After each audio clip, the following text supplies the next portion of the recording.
Hello guys, this is Sandy Singh and you are watching Art and Craft Fun World, and today I am with a new and amazing video which when you will watch this you will be extremely happy. Why? Because as we know that final exam is coming and it is very near to us, so we need to revise our chapters, and this time is the time where when we start revising the chapters. So for revising the chapters easily, I have come with an extremely amazing video which will help you to revise your chapters. So first two chapters are Delhi Sultanates and the Mughal Empire chapters. This is from history. So let's come, and total questions are 33 questions which I have made. So let's start. And before starting this video, I want to tell you something, that please do like, share and subscribe my channel. So let's start. Question number 1. In which century Delhi became an important city? 20th century, 36th century, 12th century or 10th century? So as we know, Delhi became an important city in 12th century, and the one who was the first to for encompassing this Delhi Sultanate was Tomar King Angpal, who constructed Lal Kot located in present day Delhi. Okay. So then came Prithviraj Chauhan, we know, who called Killa Rai Pithora. Okay. Now, as we know, the Sultanate of Delhi all built their own versions of Delhi, like Delhi, Kunna, Siri, and Japana. Okay, and we also know what is the Sultan. Sultan is a leader of the state. Okay, so let's come to second question. Question number 2. Who was the first Delhi Sultanate? Okay, who was the first Delhi Sultanate? Prithviraj Chauhan, Akbar, Babur, or Kutubuddin Abe? So Prithviraj Chauhan, no, Prithviraj Chauhan was not a Delhi Sultanate. He doesn't come in Delhi Sultanate. Akbar was a Mughal ruler, and Babur was the first Mughal ruler. So now Kutubuddin Abe. Kutubuddin was the first Delhi Sultanate ruler. But before becoming to the king, he was a slave who came up with who came up to become a king. Okay, his dynasty was also called Malmuk dynasty or slave dynasty, because firstly he was a slave. Let's come to third question. How many dynasties were there who ruled over the part of Delhi? 9 dynasties, 2 dynasties, 5 dynasties or 4 dynasties? See, here is telling that how many dynasties were there who ruled over the part of Delhi. Okay, who ruled over the part of Delhi. There were 5 dynasties. Okay. Yes, 5 dynasties. Okay, so tell me which were the 5 dynasties. Okay, please comment me in the chat box. Okay, now fourth one. Shamsuddin Iltutmish came up with an administrative system, Iqtidari system. Is it true or false? Yes, Shamsuddin Iltutmish came with an administrative matter system called Iqtidari system. What were this Iqtidari system? This Iqtidari system was the system where territories were divided into small pieces of lands called Iqtas. Okay. Iqtas. These lands were assigned to nobles and soldiers as a form of payment. Okay. Now next question 5. The territories which were divided into small pieces of lands were called hinterlands. No, false. It is false, because the territories which were divided into small pieces of lands were called what? Iktas. And hinterlands were the lands which were adjacent to garrison towns for serving goods and services. Okay. Coins minted in Delhi were called as Delhiwal. True or false? True. Coins which were minted in Delhi was called Delhiwal. The lands which were adjacent to garrison towns and supply goods and services are called hinterlands. Okay, as I have told you that like this was hinterland, so the lands they were adjacent to garrison towns. Okay, hinterlands were adjacent to garrison towns and they supply goods and services to this hinterland. Okay, now The people who held a piece of land were known as Iktas, Muktis, Mansabdars, or both A and B. Or both A and B. Who were the people who held piece of land, which were called Iktas? The people who held the piece of lands were also called Iktas also and Muktis also.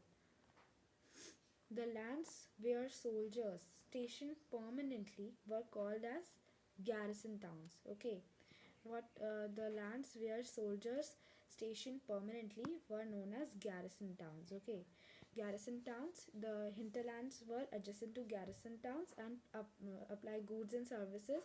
And what were garrison towns? Garrison towns were the lands where the soldiers stationed permanently. Okay, and these garrison towns and hinterland system was applied by whom? Please, you will tell me in this chat box. Who was one of the notorious ruler of Delhi Sultanate due to his policy mistakes? Muhammad bin Tughlaq. Notorious ruler. Notorious means foolish, mad. Okay, foolish. Who was the notorious ruler? Muhammad bin Tughlaq. Why Muhammad bin Tughlaq? Because he was afraid of Mongol invaders, and because of that he shifted his whole empire, Delhi. Uh, he shifted the people of Delhi to the uh, Daulatabad.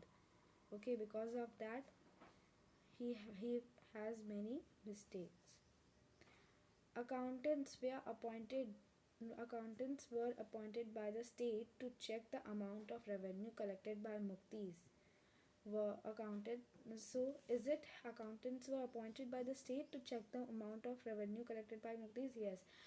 For taking Accountants were appointed by the state to check the amounts of revenue, whether the revenue was collected less or uh, more. So that's why accountants were appointed to check whether the revenue is collected by muktis or not. So it is true. Which of these are correct about types of taxes? On cultivation, called kharaj and amounting to about 50% of peasants' produce; on cattle; on house.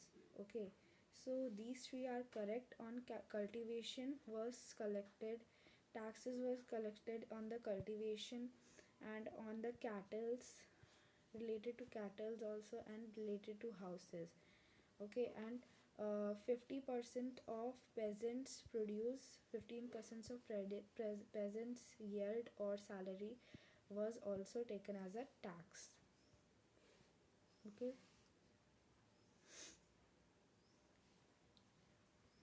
Okay, yes. So Ibn Battuta travels from Pakistan. Ibn Battuta travels to India from Pakistan. True or false? False, because Ibn Battuta was traveled to India from Morocco, Africa. He was from Morocco, Africa. Who changed the Sanskrit text to Persian and Urdu? Firoz Shah, Prithviraj Chauhan, Razia, none of the above. Firoz Shah. Firoz Shah was the one who changes Sanskrit text to the Persian and Urdu. He succeeded Muhammad bin Tughlaq, and he was one of the most he was a scholar and wrote his own autobiography called Fatuhat-e-Firoz Shahi. He changes Sanskrit text into and translated to Persian and Urdu. Okay. Firoz Shah Tughlaq built schools called Madras to improve literacy among his people. So see, he was a scholar and he also built schools to improve literacy among his people. Who was the last ruler of Delhi Sultanate? Babur, Ibrahim Lodi, both A and B, none of the above. Ibrahim Lodi was the last ruler of Delhi Sultanate and he was defeated by the Babur. Firoz Shah wrote his autobiography called Fatuhat-e-Firoz Shahi. True. Iltutmish introduced a new currency system with two types of coins which were called as Tanka and Jeetal. Tanka were silver silver coin and Jeetal was also called copper coin. Specially trained slaves promoted administration system by the sultans and are called bandagans. Okay, Bandagans specially trained slaves. They were specially trained slave promoted to highly administrative system by Sultan. They were the trustworthy of Sultan. Genghis Khan. Now came the Mughal Empire. Genghis Khan ruled over the part of which country?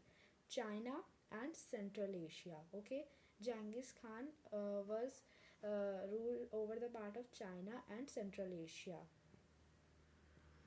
Timur dynasty ruled over Iran, Iraq, and modern day Turkey.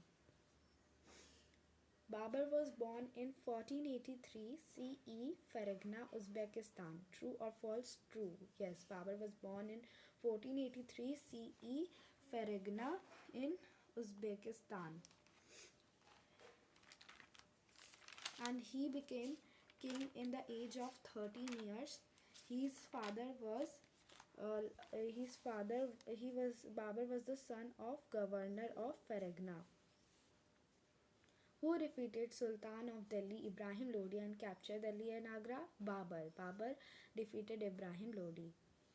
The system where the eldest son take the reign of the kingdoms is called primogeniture. Okay, the primogeniture is a system where the eldest son gets the reign of the kingdom, but Mughal dynasty didn't apply this system and just apply coparcenary system, which coparcenary system means where all the sons have had the right to inherit. Okay, who introduced silver and copper coin system? Sher Shah Sur. Yes, Sher Shah Sur introduced gold, silver, and copper coin system. He also introduced some administrative system which were absent in Mughals time. So Humayun was defeated by Sher Shah Sur. After that, Sher Shah Sur introduced gold, silver, and copper coin system. Sher Shah Sur built Grand Trunk Road. True or false? True. Babarnama, the autobiography of Akbar, was written in Turkish. No, Babarnama, no. Akbarnama, the autobiography of Akbar, was written in Turkish. Babarnama was the autobiography of Babur. The people who take care of everything from administration to revenue and from literature to music were called Navratna. The Navratna was the Navratna term was used in the reign of Akbar's time. Mansabdar received their salaries as the revenue assignments called Jagirs. Who was Akbar's revenue minister? Todarmal, Birbal, all of the above. Now, Todarmal was the revenue minister of Akbar. He took 10 years of period to understand the calculations of and rates, individual rates of the crops and rates. Dash was literally means universal truth. Sulakul. Sulakul was literally means universal truth. As we know that Akbar was very interested in different religious matter, and he took he t- take he decided to mm, he decided to make decisions. Uh, start he decided to start discussions on religious with ulamas, brahmins, and Jesus priests who were Roman Catholics and Zoroastrians. Now these discussions were held in a house of worship, which was also called ibadat khana.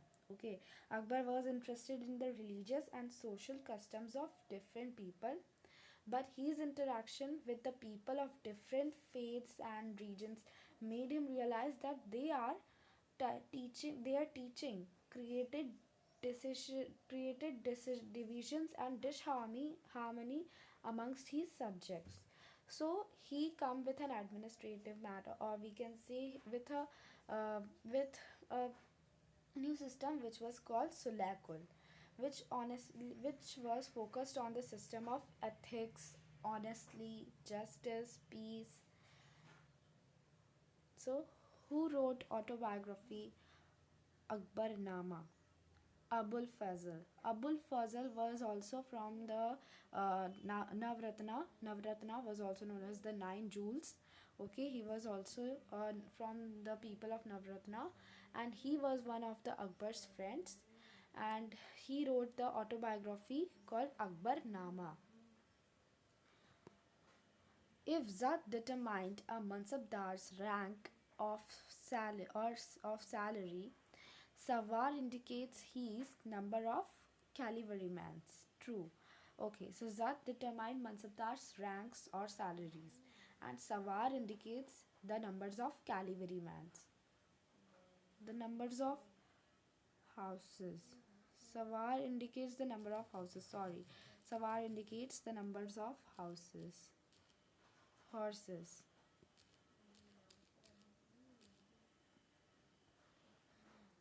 The decline of Mughal Empire began in Humayun's rule. False. The decline of Mughal Empire began in Aurangzeb's rule. Okay, so here our question answers are completed, and hope you like my video. So please do like, share and subscribe my channel. I will make the videos like this only of different subjects, different chapters. So be connected.